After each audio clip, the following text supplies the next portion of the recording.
Hello, welcome to the people. We are pleased to have with us the youngest or second youngest woman elected to Congress. Yeah. Congresswoman Kat Cammack.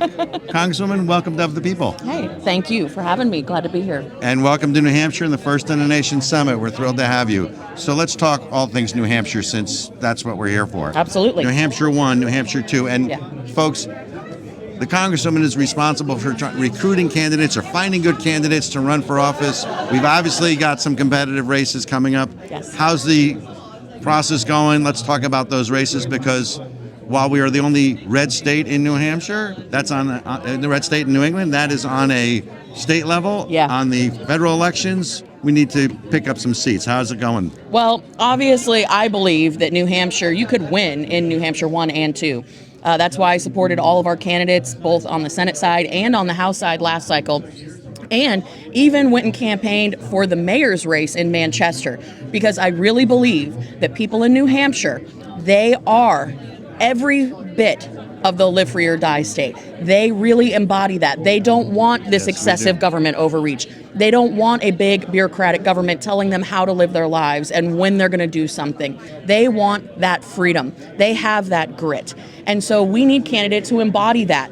And so whether it is at the mayor's race, whether it is at the mayor's level, at the Senate level, at the House level, we have the potential to really flip these seats, to represent the people who have been longing for that voice. I've taken the unofficial position of the adopted Congresswoman of New Hampshire.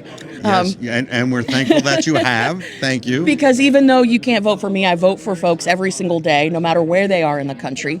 And until we really put the power back with we the people, it will all be lost. We are combating an Imperial Presidency, a Senate that has no desire to do anything, and a House that is in turmoil.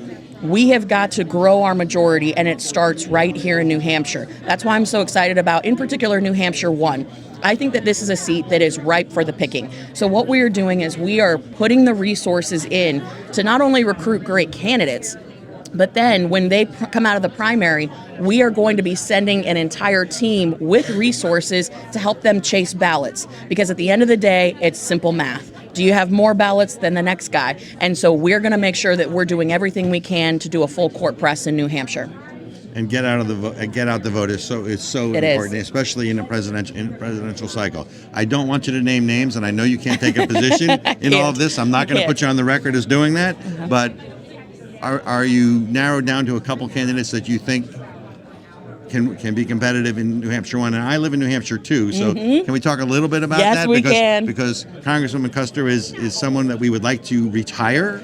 Very nice lady. She was on the plane with me last night, but I think retirement would serve her well. Right. And you know what? I think you'd be a great candidate for New Hampshire too, since we're talking recruitment right now. But what do you think? Would you be up for the job? You know what? I would have to check at home to see make sure I have the family behind me, and that's a conversation we'll have at some other time. But I don't think today is that day. But so who do we have for New Hampshire 2? Anybody besides me, of course? Besides you, and this is a new addition to the New Hampshire 2 roster. Exactly. But we have had a few folks that have reached out, and they're really testing the waters. The thing that we have to do at the national level is prove a path forward. Make it so that people understand that there is a path to victory. So often people jump in the race and they say, I'm going to do this, but then all of a sudden they haven't put the pieces in place. That's what we're doing right now. We know that we're up against a clock, but we know that next year, especially with the presidential and all the attention that comes on New Hampshire, this is going to be primed for picking up not just one seat, but 2. Good. I'm glad to hear that. Look, I've been in politics a long time. I've raised money. I worked for the Bush 43, ran the Jewish outreach for them. You're making a great case for why you should run. But I can tell you that there is sort of losing fatigue. Yes. The fatigue at never winning affects who runs, who wants to throw their name in the hat, who raising money, getting donors to contribute, because it is all about, at the end of the day, having more votes, but there's so much that goes into that. So I hope that you recruit really excellent candidates. I'm not one of them right now, but we'll talk off camera. Let's talk about what's going on in the House with the Speaker's race. Yeah. So obviously, Congressman Scalise withdrew. I don't know if the former Speaker is going to throw his hat back in the ring. I know that obviously Jim Jordan is there. Give us the latest. You just came in, as you shared with me, at 1 a.m. in the morning. Yeah. What's going on in D.C.? And by the way, I'm sure you were happy to get out of there. Oh, man, I can't tell you how happy I was to get out of the swamp.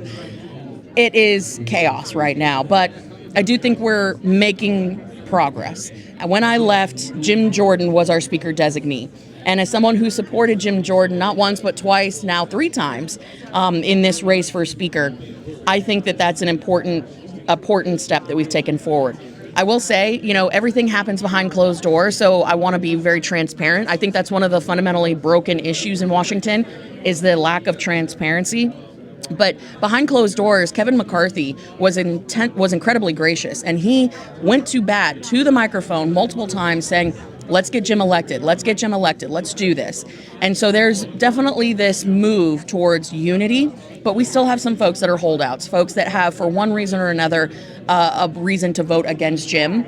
And the challenge that we have is if we go to the House floor, not having 217 votes, we risk giving the gavel to Hakeem Jeffries. Which is unacceptable, unpalatable, and an anathema to me. Absolutely. Well, look, we know you're busy, Congresswoman. We appreciate you coming on Of the People. We want to give you a present. This is one of our books, The New Civil War. The New Civil War. I think that we're trying to avoid. But there is a civil war. It's just not a shooting war at this point. Yeah. But there's a culture war and there's a divide. Absolutely. And I appreciate everything that you're doing. Thank you so much for coming on. We've been talking with Congresswoman Cammack of the People. Thanks for joining us. Thank you.